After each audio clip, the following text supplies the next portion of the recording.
Hi hello नमस्कार जय Jagannath Maswani family blogs को आपण स्वागत। आज है आमर श्राद्ध जहाँकि पितृपुरुष मानक पूजा कर श्राद्ध बाढ़ा जाए।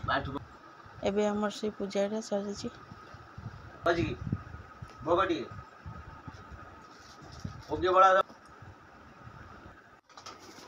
श्राद्ध रे आमर रोषेई है उसुना भात। आमर उसुना भात लगे ता सहित मुग डाली ता सहित कदली आलू भजा जहाँकि उसुना लगे कि सब बिना पियाज रसुण रोषेई हुए। मुग डाली भात और कदली आलू पूजा कदली आलू पूजा लगे ता सहित खावा भेंडी खटा भेंडी को भल भाव भाजी नहीं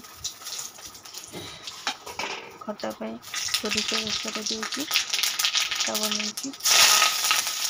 सोरिष जीरा बिलाती शुखा लंका बांटी नहीं खटा टे आंबुल पड़ो और मिठा चीनी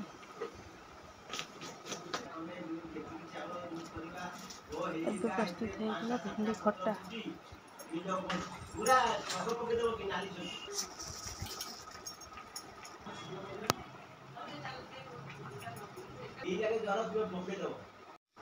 ता सहित आमर सब पनीपरिया मटर हरिया पड़ी गोटे घांट तरकारी हुए।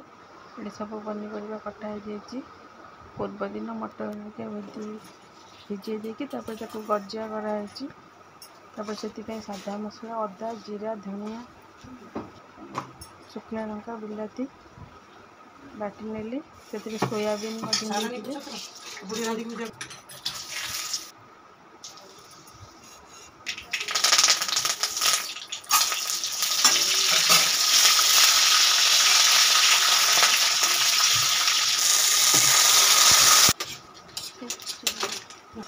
को भल भाव कषी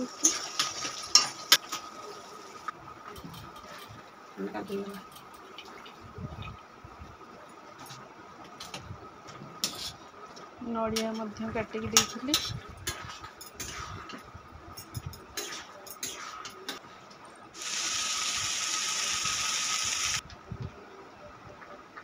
तापर सब पनीपरिया देदेली। एबे प्रस्तुत होगा घांट ता सहित सजना शाग भजा से आलू बैगन भाजी परिवा सीझेगा शाग देदेली। एबे प्रस्तुत होगा सजना शाग भजा ता सहित चाउल बड़ी छाणी तापर ईशाण कोण में भोग लगे देती।